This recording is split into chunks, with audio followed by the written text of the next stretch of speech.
It's a big day for BBC News School Report. Your chance, of course, to make the news. Enjoy the day, and good luck. In March 2009, students in hundreds of schools across the UK took part in the BBC News School Report. Their challenge? To make their own news and broadcast it to the world. This is the real thing now. We are going to work incredibly hard, so you can't have lives between now and next Thursday. No one said it would be easy. I think we're on time, but about 27 minutes to go, we'll see. So, there's no pressure. Oh God, it's all crashed. What am I going to do? I can't afford to edit it now. Just do that, okay? What sort of equipment do you use? How do you think the children are going to be affected? How will the credit crunch affect you personally? We are going live. This is our broadcast.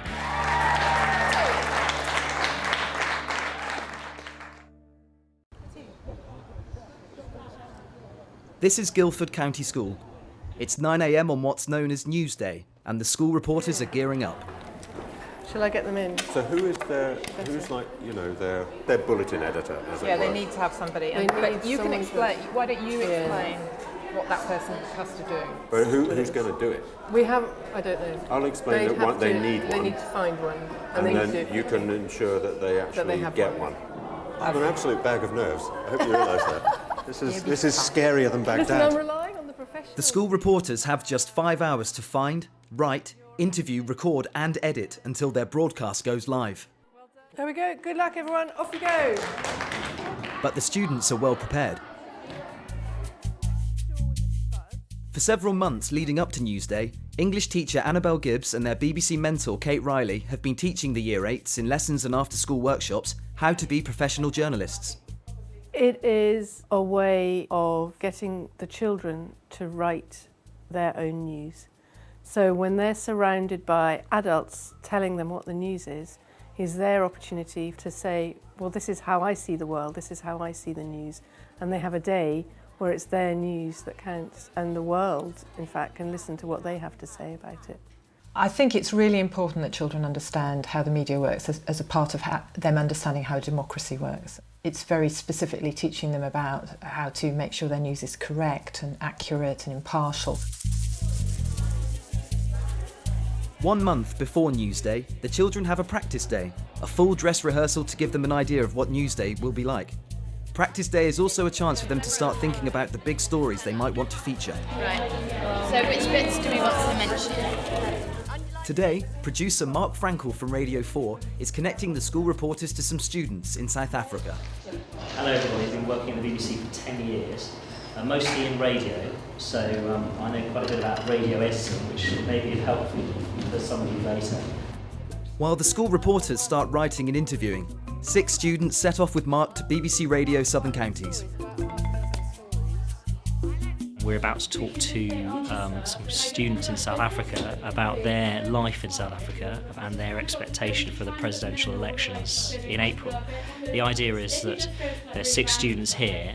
We'll talk to those 6 students from a school in Johannesburg about what they anticipate and expect to see from a new president and how that may or may not change their lives. And we'll record that and then edit it back at school. Hello, my name's Nancy and I really, really like dancing.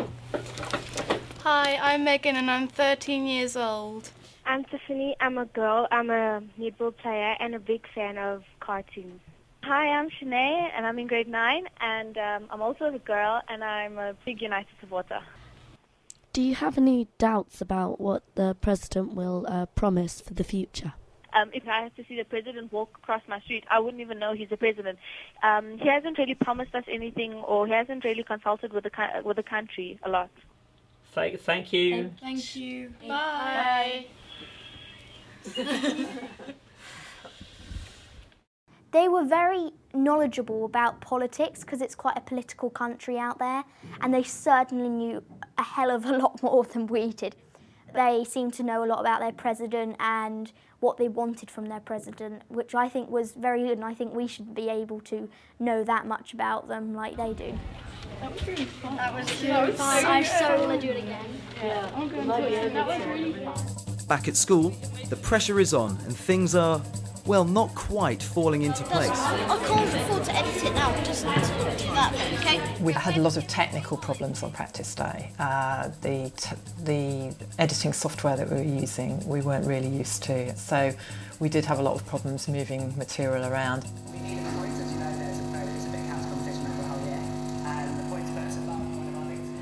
This is exactly what you would have to do in the minute before you went to the broadcast live. You would be going, oh God, it's all crashed, what am I going to do? So now it's time for Lancaster to celebrate. Our top stories are: a Turkish airliner has raised air safety concerns, Nintendos for school, and a conversation with South African children. What we have decided to do is to have half the group working on an online report and only have half the group doing a radio bulletin. Then they'll have a bit more time to really focus and really do it well.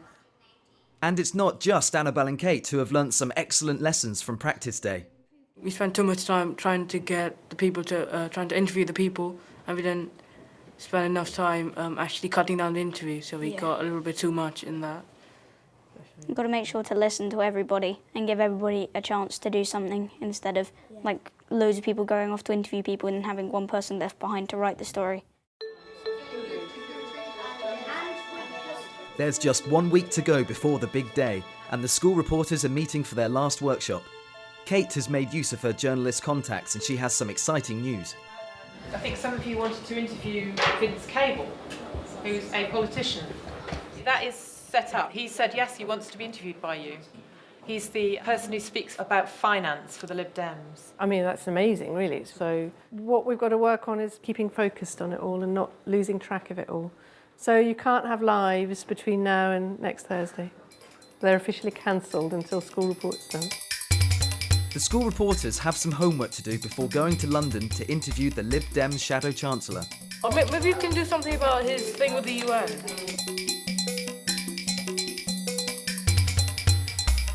Do you think that children are going to be affected in the economic crisis? I hope you don't have this problem, but quite a lot of families, their parents are not losing their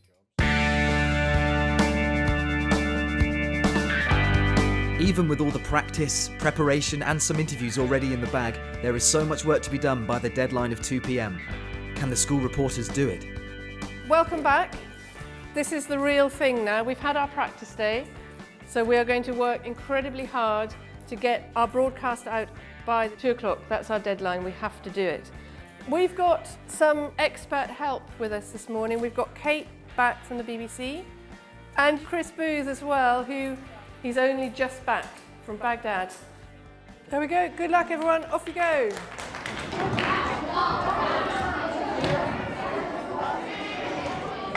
You guys who are doing radio, you're putting together one bulletin, is that right?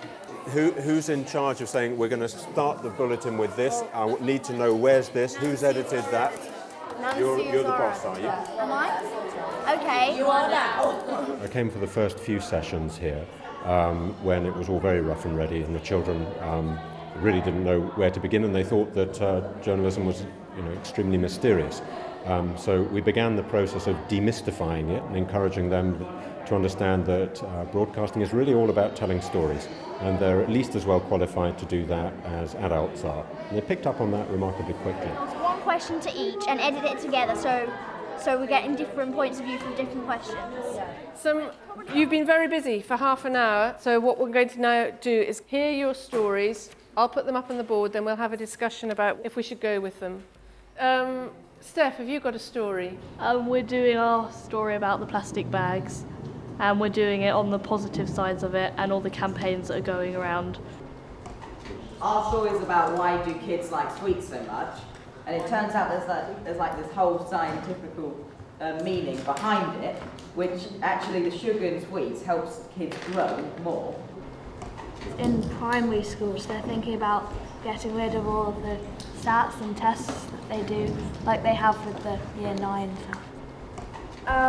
Obviously we've got the credit crunch one, and we would like to get a link from Vince Cable talking. Does he talk about the credit crunch in your interview? Yeah. Okay, we want to get a link from him, and we're just going to listen to the stuff that the South African kids have recorded.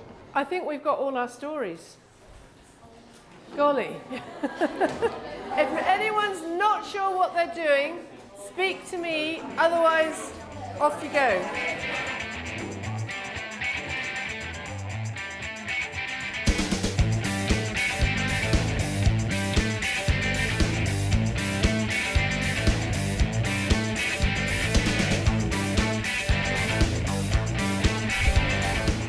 We found this report about sweets and how they make you grow when you're young. If you eat apples, apples have sugar as well. If it's specifically sugars from sweets making you grow more, I would be a bit worried because there are other effects of sugars that would have on your teeth, for instance. Do you think SATs are a necessary part of learning? I don't think that the Key Stage 3 SATs that we had in Year 9 were very helpful in English. I'm very, very pleased they've gone.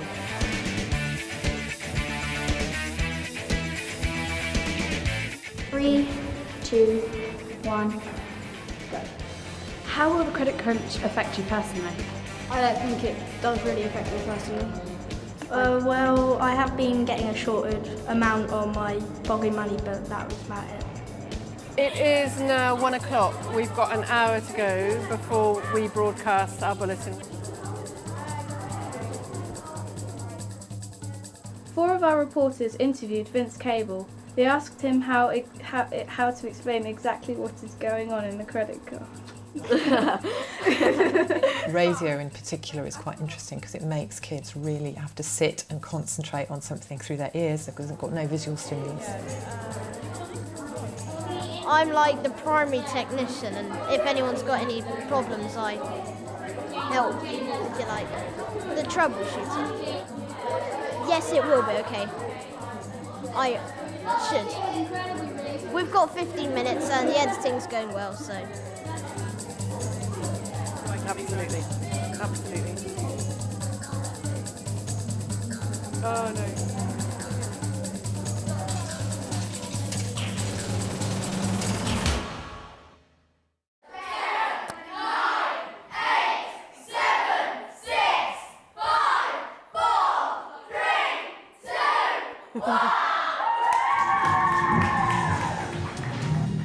Hello and welcome to Guildford County School Report with me, Olivia.